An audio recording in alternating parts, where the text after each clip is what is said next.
नोह दस्तगीर भट्ट ने Commonwealth power lifting championship में 860 kilogram वजन उठाकर गोल्ड मेडल जीत लिया। पाकिस्तान का कौमी तराना बजाएगा। नोह दस्तगीर भट्ट ने 860 किलोग्राम मजमूई वजन के साथ गोल्ड मेडल जीता। श्रीलंका के सिद्धन राजा ने 827 किलोग्राम के साथ सिल्वर मेडल हासिल किया। वालेस के वार्नर बी ने 817.5 किलोग्राम के साथ ब्रोंज मेडल जीता।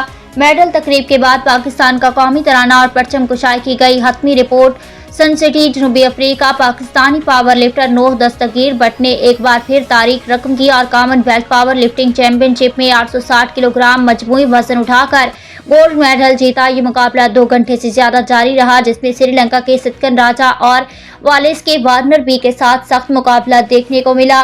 नोह ने इस मुकाबले में शानदार कारकर्दगी दिखाते हुए 370 kilogram squat, 210 kilogram bench press और 280 किलोग्राम डेडलिफ्ट किया, जिसके मजमूई वजन 860 किलोग्राम थी।